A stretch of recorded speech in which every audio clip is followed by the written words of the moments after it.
When we teach our course for marriages that are struggling, we always talk about the 5 languages of love by Gary Chapman. And we do this very early in the course. And then we go on and cover a lot of material. And the interesting part is Gary came out with this book over 20 years ago. And most couples are familiar with it, not always. But that includes couples that aren't very happy in their relationship, and they've oftentimes just forgotten about it. So, after our course and after some time goes by, we'll ask in our course evaluations, what was the valuable thing? And inevitably, there'll always be a couple that will write the 5 languages of love was very impactful. And it works for many couples. And so we like to leverage this. But I have ways that we're going to be able to use the 5 languages of love.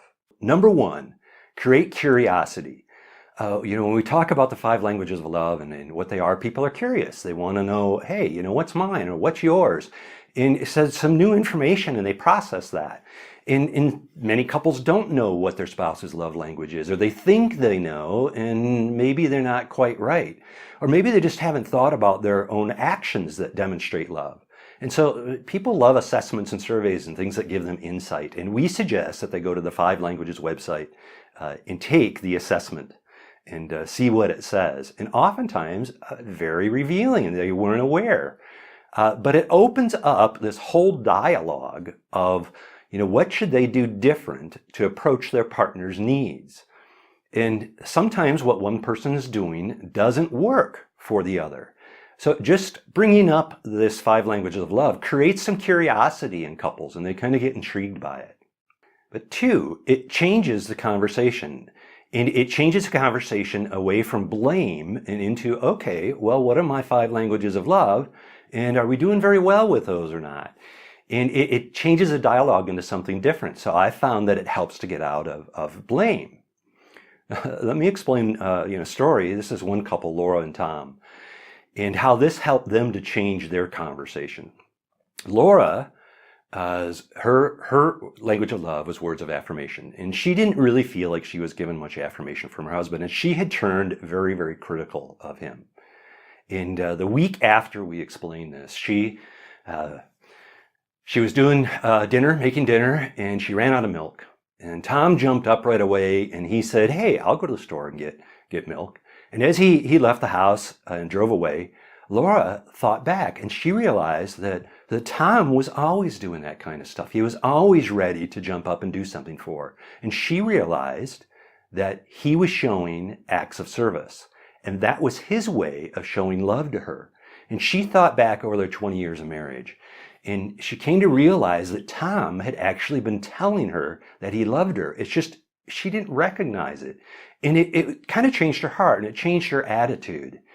And they realized they needed to work on actions that would communicate love, but they also realized they needed to give their partner credit for the intent, even when they didn't do it well. And so it helped Laura to be able to realize that her husband really did love her. He just wasn't talking her language, but it changed their conversation. 3, when you bring up the 5 languages of love and they identify what they are, it allows you to focus on specific actions and allows you as a mentor to set goals and get very detailed about what you're going to do.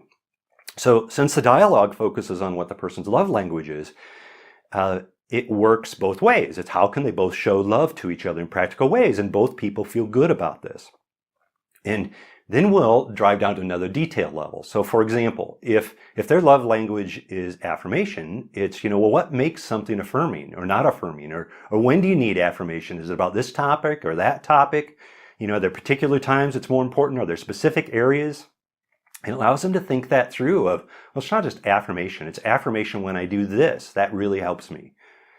So we can get down to a very detailed level and help couples to understand, are they communicating each other's love language? And then we ask couples, would you just make sure that you tell your spouse when they do it right? Because they may not know how to speak your language. And they might not know when something's going well. And so it helps to create this positive interaction. And it takes away some of the negative because they're going, oh, you did it really well there, or if you tried it this way, maybe that would be better. So I like it because it focuses on specific actions and it gets very, very practical and helps couples to move forward. So 3 tips. You create curiosity about what their love languages are, and then the more detailed about how they express it. Change the conversation away from blame and into how can they better express their love for one another. And then work with them to set specific actions. And you can get very detailed on goals because it's how you're going to show love in a way that your partner can hear it.